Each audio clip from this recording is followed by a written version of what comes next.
females in the families. And that was actually promoted. The UN looked at that part of the Chinese tradition and didn't stop it. And they'd encourage it because they wanted to drastically bring down the populations. Now there's far too many males in China compared to women. Big shortage. But here's an article from the Seoul Times in Korea. It started March 27th, and it's quite gruesome. And by the way, don't look at this article if you really are very squeamish or you have a conscience at all, because there's graphic photographs in this one. And it's letters to the editor from someone in the field, obviously. And they show you human fetuses being boiled and prepared for the kitchen for health food and sexual potency. It says some of the Chinese people are known to be eating babies, and the news circulated through the internet or via webmail communication is shocking the world. An email report received by the Seoul Times confirmed that news with several vivid and appalling pictures of human embryos, fetuses, being made into a soup for human consumption. The report went on, a town in the southern province of Canton in Guangdong is now on trend, taking baby herbal soup to increase overall health and stamina and the power of sexual performance in particular. They really believe in this stuff.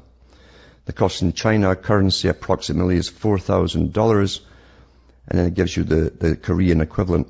A factory manager was interviewed, and he testified that it is effective because he's a frequent customer. It's a delicacy whereby expensive herbs are added to boil the baby with chicken meat for 8 hours or boiling and steaming. He pointed to his second wife who's next to him. She's 19 years old and he's 62.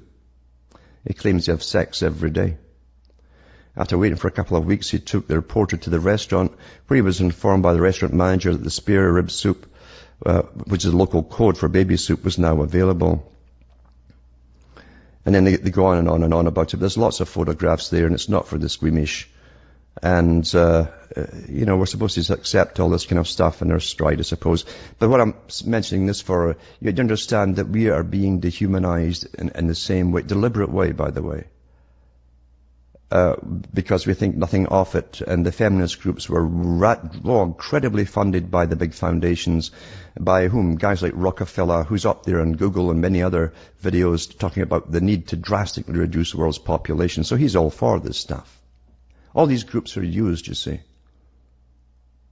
And they always get the most radical spokespeople to come out to advocate it.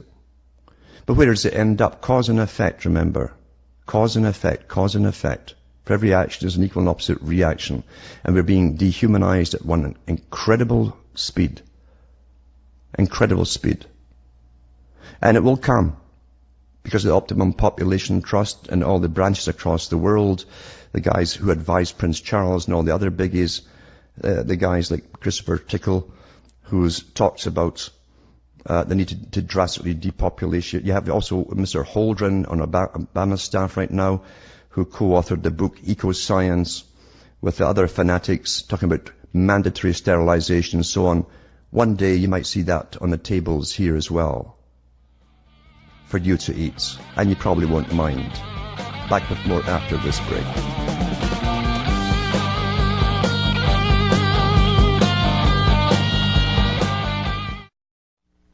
You're listening to the Republic Broadcasting Network, because you can handle the truth.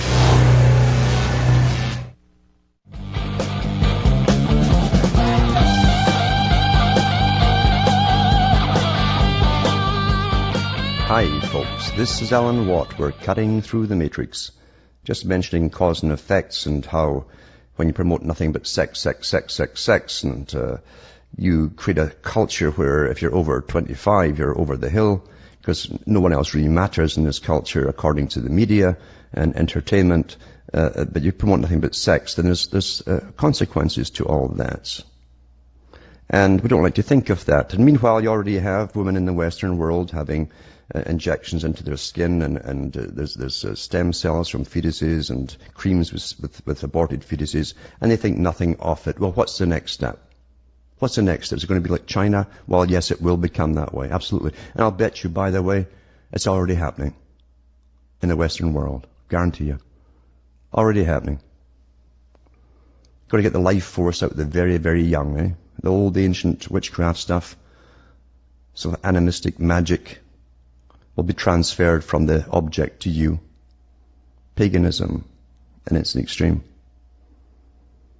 All the way back. Climb up the ladder and then fall down so fast, eh? Happily so, as we gorge ourselves on entertainment, and the children see nothing but sex, sex, sex. That's all they see in much music. That's all it's about, sex. Don't ever get a partner for life, whatever you do. Just have as many as you want. So everyone's disposable, the partners are disposable, and so is the outcome, the child. Cause and effect. Dehumanization. Huxley, remember what he said? CEO of the UNESCO. Will dethrone man from his pedestal. Well, it's happened, folks. Now, another article is interesting. People have heard of the Common Purpose organization in Britain. I personally think it's an offshoot authorized by the Royal Institute for International Affairs because they go by the same rules as that organization. But they've infiltrated every part of government and local authorities and even the military. Even though that's illegal, you cannot have a so-called private charitable organization with an agenda encroaching on people who are presently involved in the military. But they've done it, which tells me that it's been authorized from the top. And they also look for young children. They're very interested in young children, very, very interested to get future leaders for the post-democratic society, to train them from youth to rule over us, you see. And here's one of them. Here's one of the characters from this organization. The Mail Online. Children's charity boss admits string of sadistic sex attacks on prostitutes in a torture chamber bedroom.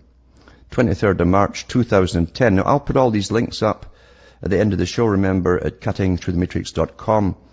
If ExploreNet graces me with the speed to get it up there instead of the twice up the dial-up, which is supposed to be high speed. So, children's charity boss has admitted a string of sadistic sex attacks on 4 prostitutes. Matthew Byrne, 38, made his victims dress up as young schoolgirls before carrying out horrific sex assaults on them in his Wirral home. Liverpool Crown Court heard the senior charity worker tied up. See, charity workers, you see.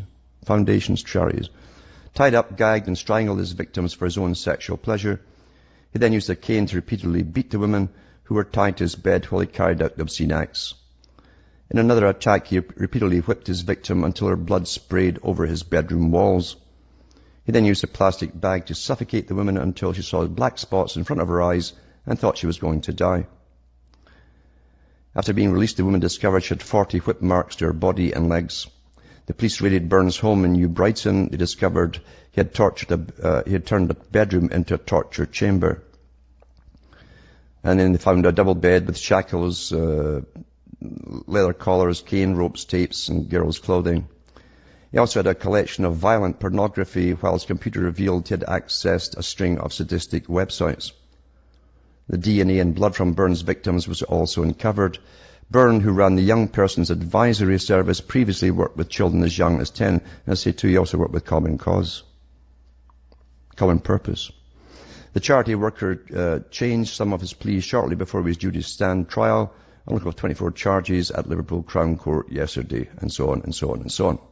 But that's the society we now have. And to be honest with you, when you see some of the movies they're churning out, it's almost acceptable. What I'm reading here is acceptable. You understand that? As we're degraded and degraded and degraded. Sadomasochism, the cheapness of life. Pain, punishment, death. And it's called entertainment. Quite something. Now, the North American amalgamation is still going on. The last signatory has been done this year, 2010, supposedly for the complete integration of the Americas. And they hushed it up last year, but they still went through and signed it. This year's the final one, because in 2005, on Canadian television, they did show the president and 2 prime ministers signing the first open agreement. I say open agreement. And they said that the last one would be done in 2010. But They're copying Europe.